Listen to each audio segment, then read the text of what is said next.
మీకు ఇంగ్లీష్ అర్థమవుతుంది, కానీ మాట్లాడేటప్పుడు ఒక్క సెంటెన్స్ కూడా రాదా? గ్రామర్ బుక్స్ కొన్నారు, యూట్యూబ్ వీడియోస్ చూశారు, యాప్స్ కూడా వాడారు, అయినా ఇంగ్లీష్ మాట్లాడలేకపోతున్నారు. ఎందుకో తెలుసా? మీ సమస్య గ్రామర్ కాదు, మీ దగ్గర ప్రాక్టీస్ సిస్టమ్ లేదు. అందుకే నేను తెలుగు వాళ్ల కోసం ఈ complete spoken English master kit తయారు చేశాను. ఈ కంప్లీట్ కిట్లో basic spoken English, learn English through stories, 1000 words, 5000 sentences, 350 prepositional phrases, 300 phrasal verbs. రోజుకు కేవలం 20 నిమిషాలు ప్రాక్టీస్ చేస్తే వొకాబులరీ ఇంప్రూవ్ అవుతుంది, కాన్ఫిడెన్స్ పెరుగుతుంది, డైలీ ఇంగ్లీష్ మాట్లాడటం సులభమవుతుంది. ఈ కంప్లీట్ స్పోకెన్ ఇంగ్లీష్ కిట్ విలువ 3000 రూపాయల కంటే ఎక్కువ, కానీ ఈ రోజు కేవలం 699 రూపాయలు మాత్రమే. ఈ పీడీఎఫ్ కాంబో కోసం మొదటి కామెంట్లో ఉన్న లింకును క్లిక్ చేసి ఆర్డర్ చేసుకోండి. Hi everyone, welcome to Sai academy learn English through stories. ఈ వీడియోలో కూడా మనం ఎప్పట్లాగానే ఒక తెలుగు స్టోరీని తెలుగు నుండి ఇంగ్లీష్లోకి ట్రాన్స్లేట్ చేయడం ద్వారా ఇంగ్లీష్ నేర్చుకోవడానికి ప్రయత్నిద్దాం. ముందుగా మనం ట్రాన్స్లేట్ చేయబోయే ఆ స్టోరీ ఏంటో చూద్దాం. ఒకరోజు రవి వాళ్ళ అమ్మతో మార్కెట్కి వెళ్ళాడు. రవి వాళ్ళ అమ్మ రవికి 100 రూపాయలు ఇచ్చి కొన్ని మామిడి పండ్లు కొనుక్కొని తిరిగిరా అని చెప్పింది. కావున రవి ఒక పండ్ల దుకాణానికి వెళ్ళాడు. మామిడి పండ్లు అమ్మే వ్యక్తి చాలా దయగలవాడు. రవి మామిడి పండ్లు కొనుగోలు చేసి అమ్మే వ్యక్తికి 100 రూపాయలు ఇచ్చాడు. అమ్మే వ్యక్తి చిల్లర తిరిగి ఇచ్చాడు. రవి ఇంటికి వెళ్ళిపోయాడు. ఇంటికి చేరుకున్న తర్వాత రవి డబ్బు లెక్క పెట్టాడు. అప్పుడు అతను ఆశ్చర్యపోయాడు. దుకాణదారుడు పొరపాటున రవికి అదనంగా 50 రూపాయలు ఇచ్చాడు. రవి అనుకున్నాడు, దుకాణదారుడు పొరపాటు చేశాడు, ఈ డబ్బు నా దగ్గరే ఉంచుకోవచ్చు అని. కానీ వెంటనే అతనికి తన అమ్మ మాటలు గుర్తొచ్చాయి. ఎవరూ గమనించకపోయినా కూడా నీవెప్పుడూ నిజాయితీగా ఉండాలి అని. మరుసటి రోజు ఉదయం రవి మళ్ళీ మార్కెట్కి వెళ్ళాడు. అతను అదనంగా వచ్చిన 50 రూపాయలను మామిడి పండ్లు అమ్మే వ్యక్తికి ఇచ్చాడు. దుకాణదారుడు చిరునవ్వు నవ్వి ఇలా అన్నాడు, ధన్యవాదాలు రవి, నువ్వు చాలా నిజాయితీ గల అబ్బాయివి. మరియు దుకాణదారుడు బహుమతిగా రవికి ఒక తియ్యని మామిడి పండు ఇచ్చాడు. ఇది అన్నమాట స్టోరీ. ఇప్పుడు మనం ఈ స్టోరీని తెలుగు నుండి ఇంగ్లీష్లోకి ట్రాన్స్లేట్ చేద్దాం. దానికంటే ముందు ఈ వీడియో కనుక మీకు నచ్చినట్లయితే లైక్ చేయండి, మీ ఫ్రెండ్స్ అండ్ ఫ్యామిలీ మెంబర్స్ తోటి షేర్ చేసుకోండి. అంతేకాకుండా ఈ వీడియో మీకు నచ్చిందనో బాగుందనో ఇలాంటి వీడియోలు మరిన్ని కావాలనో ఏదో ఒకటి కామెంట్ సెక్షన్లో కామెంట్ చేయండి. ఎందుకంటే మీ లైక్స్ మరియు కామెంట్స్ మాకు ఎంతగానో అవసరం. మరిన్ని వీడియోలు చూసేలాగా వెళ్ళిపోతాయి. కాబట్టి ప్రతి ఒక్కరు కూడా వీడియో చూసి వెళ్లకుండా లైక్ చేసి కామెంట్ చేస్తారని కోరుకుంటున్నాను. అంతేకాకుండా మీరు మన వీడియోలు మిస్ కాకుండా ఉండాలంటే మన వాట్సాప్ ఛానల్లో జాయిన్ అవ్వండి. మన వాట్సాప్ ఛానల్ యొక్క లింక్ పైన ఐకార్డ్లో ఉంది, అంతేకాకుండా కింద డిస్క్రిప్షన్లో కూడా ఉంటుంది. కాబట్టి ఆ లింక్ మీద క్లిక్ చేసి మన వాట్సాప్ ఛానల్లో జాయిన్ అవ్వండి. మన వీడియోల్ని మిస్ కాకుండా మన వాట్సాప్ ఛానల్లో పొందండి. ఇంకెందుకు ఆలస్యం, టాపిక్లోకి వెళ్ళిపోదాం. చూడండి, ఇక్కడ ఒకరోజు అంటున్నాం. ఒకరోజు అంటే వన్ డే. ఒకరోజు వన్ డే రవి వాళ్ళ అమ్మతో మార్కెట్కి వెళ్ళాడు. ఇక్కడ సబ్జెక్ట్ ఏంది? రవి అనేది సబ్జెక్టు, వెర్బ్ ఏంది? వెళ్ళాడు. రవి వెళ్ళాడు. ఫస్ట్ ఇది రాయాలి మనం. రవి వెళ్ళాడు అంటే రవి వెళ్ళడం అంటే గో, వెళ్ళాడు కాబట్టి ఆల్రెడీ వెంట్. రవి వెంట్. ఎక్కడికి? మార్కెట్కి వెళ్ళాడు. కాబట్టి Ravi went to the market. Ravi మార్కెట్కి వెళ్ళాడు. ఎవరితో? వాళ్ళ అమ్మతో. కాబట్టి Ravi went to the market with his mother. వాళ్ళ అమ్మతో మార్కెట్కి వెళ్ళాడు. తర్వాత రవి వాళ్ళ అమ్మ రవికి 100 రూపాయలు ఇచ్చి, అంటే ఫస్ట్ ఇచ్చింది. ఎవరిచ్చింది? రవి వాళ్ళ అమ్మ. ఇది సబ్జెక్టు, ఇచ్చింది అనేది వెర్బు. ఈ రెండింటిని మనం ఇప్పుడు కలిపి రాయాలి. ఓకే. రవి వాళ్ళ అమ్మ అంటే రవిస్ మదర్, రవి వాళ్ళ అమ్మ. ఇవ్వడం అంటే గివ్, ఇచ్చింది కాబట్టి గేవ్. రవి వాళ్ళ అమ్మ ఇచ్చింది, గేవ్. ఎంత? ఎవరికి ఇచ్చింది? రవికి ఇచ్చింది. ఫస్ట్ ఇది రాద్దాం. రవిస్ మదర్ గేవ్ రవి ఎంత ఇచ్చింది? 100 రూపాయలు ఇచ్చింది. కాబట్టి రవిస్ మదర్ గేవ్ రవి ₹100 ఇచ్చి ఏమన్నది? కొన్ని మామిడి పండ్లు కొనుక్కొని తీసుకొని రా అని చెప్పింది. ఇక్కడ ఈ చెప్పింది కూడా ముందే ఇక్కడ రాద్దాం మనం. అంటే Ravi's mother gave Ravi ₹100 and said, చెప్పింది. ఏం చెప్పిందో అనేది ఇప్పుడు రాద్దాం మనం. కొన్ని మామిడి పండ్లు కొనుక్కొని తిరిగిరా అంటే ఫస్ట్ కొన్ని మామిడి పండ్లు కొనమన్నది, తర్వాత తిరిగి రమ్మన్నది. ఇట్లా రాయాలి మనం. అంటే కొన్ని మామిడి పండ్లు కొను అంటే బై సమ్, బై అంటే కొనడం, బై సమ్ మ్యాంగోస్ అంటే కొన్ని మామిడి పండ్లు కొను, అండ్ తిరిగి రా అంటే కమ్ బ్యాక్, తిరిగి రా. ఇది చెప్పిందనమాట. ఓకే, తర్వాత కావున అని ఉంది. అంటే సో కావున రవి ఒక పండ్ల దుకాణానికి వెళ్ళాడు. ఇక్కడ సబ్జెక్ట్ ఏంది? రవి ఏం చేశాడు? వెళ్ళాడు. రవి వెళ్ళాడు ఎక్కడికి? ఒక పండ్ల దుకాణానికి. ఇట్లా రాయాలి మనం. అంటే రవి వెంట్, రవి వెంట్ అంటే రవి వెళ్ళాడు ఎక్కడికి? ఒక పండ్ల దుకాణానికి. అంటే రవి వెంట్ టు ఏ, పండ్ల దుకాణం అంటే ఫ్రూట్ షాప్, కాబట్టి Ravi went to A fruit shop, ఒక పండ్ల దుకాణానికి వెళ్ళాడు. తర్వాత మామిడి పండ్లు అమ్మే వ్యక్తి చాలా దయ కలవాడు. ఇక్కడ సబ్జెక్ట్ ఏంది? మామిడి పండ్లు అమ్మే వ్యక్తి అంటే మ్యాంగో సెల్లర్. ఇక్కడ దయగలవాడు అంటే మనం ఒక స్టేట్ ఆఫ్ బీయింగ్ చెప్తున్నాం కాబట్టి బీ ఫామ్ వాడాలి. ఇది పాస్ట్ స్టోరీ కాబట్టి ఇక్కడ సింగులర్ సబ్జెక్ట్ కాబట్టి వాజ్ అనే బీ ఫామ్ వాడాలి. ఇక్కడ దయగలవాడు అంటే కైండ్ అనమాట. మొత్తం కలిపి రాస్తే ద మ్యాంగో సెల్లర్ అంటే మామిడి పండ్లు అమ్మే వ్యక్తి వాజ్ కైండ్, వాజ్ కైండ్ అంటే దయగలవాడు అని అర్థం. తర్వాత రవి మామిడి పండ్లు కొనుగోలు చేసి అంటే ఏంది? రవి మామిడి పండ్లు కొన్నాడు అని అర్థం. ఫస్ట్ ఇది రాద్దాం మనం. రవి మామిడి పండ్లు కొన్నాడు అంటే రవి కొనడం అంటే బై, కొన్నాడు కాబట్టి బాట్. రవి బాట్ మామిడి పండ్లు అంటే mangoes. Okay, Ravi bought mangoes and ఏం చేశాడు? అమ్మే వ్యక్తికి 100 రూపాయలు ఇచ్చాడు. అమ్మే వ్యక్తికి 100 రూపాయలు ఇచ్చాడు. ఇచ్చాడు రద్దం ఫస్ట్. అంటే గేవ్ ఎంత? 100 రూపాయలు, కాబట్టి గేవ్ 100 రూపీస్. ఎవరికి? అమ్మే వ్యక్తికి. అంటే టు ద సెల్లర్, అమ్మే వ్యక్తికి ఇచ్చాడు. ఇది అన్నమాట. Okay, Ravi bought mangoes and gave 100 rupees to the seller. తర్వాత అమ్మే వ్యక్తి చిల్లర తిరిగిచ్చాడు. ఓకే, ఇక్కడ సబ్జెక్ట్ ఏంది?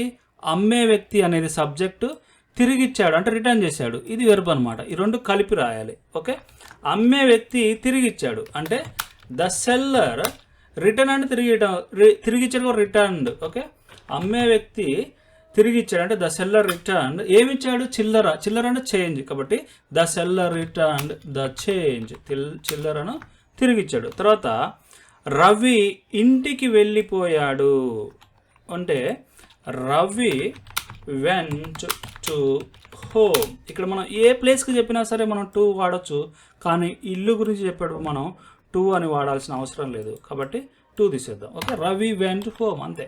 తర్వాత ఇంటికి చేరుకున్న తర్వాత. ఓకే, ఇంటికి చేరుకున్న తర్వాత అంటే తర్వాత అంటే ఆఫ్టర్. చేరుకోవడం అంటే ఇక్కడ రీచ్, కాబట్టి చేరుకున్న తర్వాత, కాబట్టి ఆఫ్టర్ రీచింగ్ హోమ్. ఇంటికి చేరుకున్న తర్వాత రవి డబ్బు లెక్క పెట్టాడు. సబ్జెక్ట్ ఏంది? రవి ఏం చేశాడు? లెక్క పెట్టాడు. వెర్బ్ ఏం లెక్క పెట్టాడు? డబ్బు. ఇలా కలిపి రాయాలి మనం. అంటే రవి డబ్బు లెక్క పెట్టి, ఇక్కడ లెక్క పెట్టడం అంటే కౌంట్ చేయడం అనమాట. అంటే Ravi counted the money, Ravi డబ్బు లెక్క పెట్టాడు. తర్వాత అతను ఆశ్చర్యపోయాడు అంటే సర్ప్రైజ్ అయ్యాడు అనమాట. అంటే రవి వాజ్ సర్ప్రైజ్డ్, రవి ఆశ్చర్యపోయాడు. తర్వాత దుకాణదారుడు పొరపాటున రవికి అదనంగా ఒక 50 రూపాయలు ఇచ్చాడు. ఇక్కడ సబ్జెక్ట్ ఏంది? దుకాణదారుడు ఏం చేశాడు? ఇచ్చాడు. ఫస్ట్ ఇది రాయాలి మనం. ఓకే, దుకాణదారుడు ఇచ్చాడు అంటే ద సెల్లర్ గేవ్, దుకాణదారుడు ఇచ్చాడు. ఏమిచ్చాడు? అదనంగా ఒక 50 రూపాయలు ఇచ్చాడు. ఎవరికి? రవికి. ఫస్ట్ రవికి అని రాద్దాం. ఓకే, అంటే ద సెల్లర్ గేవ్ రవి. ఎలా ఇచ్చాడు? పొరపాటున, కాబట్టి ఇక్కడ మిస్టేకెన్లీ అని కూడా రాద్దాం. Okay, the seller mistakenly gave Ravi. ఎంత ఇచ్చాడు? అదనంగా అంటే ఎక్స్ట్రా ఒక 50 రూపాయలు. అంటే ఇక్కడ ఎక్స్ట్రా ఎక్స్ట్రా 50 రూపీస్ అని రాయాలి మనం. అంటే the seller mistakenly gave Ravi an extra 50 rupees. ఇది అన్నమాట. ఓకే, తర్వాత చూస్తే చూడండి, ఇక్కడ రవి అనుకున్నాడు. ఇక్కడ అనుకోవడం అంటే థింక్, అనుకున్నాడు కాబట్టి థాట్. అంటే రవి థాట్ ఏమనుకున్నాడు, దుకాణదారుడు పొరపాటు చేశాడు అని. ఇక్కడ పొరపాటు చేయడం అంటే మిస్టేక్ చేయడం అనమాట. కాబట్టి ఇక్కడ దుకాణదారుడు అంటే ద సెల్లర్ మేడ్, ఇక్కడ మేక్ అంటే చేయటం, చేశాడు కాబట్టి మేడ్ ఏ మిస్టేక్. ఓకే, దుకాణదారుడు ఒక పొరపాటు చేశాడు అంటే the seller made A mistake. తర్వాత ఈ డబ్బు నా దగ్గరే ఉంచుకోవచ్చు అని. అంటే ఇక్కడ ఉంచుకోవడం అంటే కెన్ ఉపయోగించాలి. అంటే ఐ కెన్ కీప్ అంటే నేను ఉంచుకోవచ్చు అని అర్థం. Okay, I can keep this money అంటే ఈ డబ్బు నేను ఉంచుకోవచ్చు అని అర్థం అనమాట. కానీ అంటున్నాం అంటే బట్, కానీ వెంటనే అంటున్నాం అంటే బట్ ఇమ్మీడియట్లీ, వెంటనే అతనికి తన అమ్మ మాటలు గుర్తొచ్చాయి. ఎవరికి గుర్తొచ్చాయి? అతనికి తన అమ్మ మాటలు గుర్తొచ్చాయి. వీటిని రాస్తే అంటే ఇక్కడ గుర్తు రావడం అంటే రిమెంబర్ అన్నమాట. గుర్తు రిమెంబర్డ్ అంటే he remembered, okay, his mother's words. అతనికి తన అమ్మ మాటలు గుర్తొచ్చాయి. వాళ్ళ అమ్మ ఏం చెప్పిందంటే ఎవరు గమనించకపోయినా కూడా నీవు ఎప్పుడు నిజాయితీగా ఉండాలి. ఓకే, అంటే ఇక్కడ మనం ఈవెన్ ఇఫ్ లేదా ఈవెన్ దో లాంటి కంజంక్షన్స్ని వాడాలి. ఓకే, నేను ఇక్కడ ఈవెన్ ఇఫ్ వాడుతున్నాను. అంటే even if no one notices. Okay, ఇక్కడ నో వన్ అనేది సింగులర్ సబ్జెక్ట్ కాబట్టి ఇక్కడ నేను నోటీసెస్ తీసుకున్నాను. ఎందుకంటే సింపుల్ ప్రజెంట్లో రాశాను కాబట్టి. సింపుల్ ప్రజెంట్లో ఎప్పుడు కూడా సింగులర్ సబ్జెక్ట్ తర్వాత ఒక ఎస్ ఫామ్తో కూడిన వెర్బ్ ఉండాలి. Okay, even if no one notices, ఎవరు గమనించకపోయినా కూడా నీవెప్పుడు నిజాయితీగా ఉండాలి అంటున్నావు. ఉండాలి ఇక్కడ ఒక సలహా ఇస్తుంది కాబట్టి షుడ్ ఉపయోగించాలి. అంటే యూ షుడ్ బి ఆనెస్ట్, నువ్వు నిజాయితీగా ఉండాలి అని అర్థం. ఎప్పుడు అని ఉంది కాబట్టి you should always be honest, నువ్వు ఎప్పుడు నిజాయితీగా ఉండాలి అన్నమాట. తర్వాత మరుసటి రోజు ఉదయం అంటే ది నెక్స్ట్ మార్నింగ్ అంటే తర్వాత మరుసటి రోజు ఉదయం రవి మళ్ళీ మార్కెట్కి వెళ్ళాడు. ఇక్కడ సబ్జెక్ట్ ఏంది? రవి ఏం చేశాడు? వెళ్ళాడు. ఎక్కడికి? మార్కెట్కు. మళ్ళీ ఇలా రాయాలన్నమాట. రవి వెళ్ళాడు అంటే ఇక్కడ వెళ్ళాడు అంటే వెళ్ళాడు కాబట్టి వెంట్.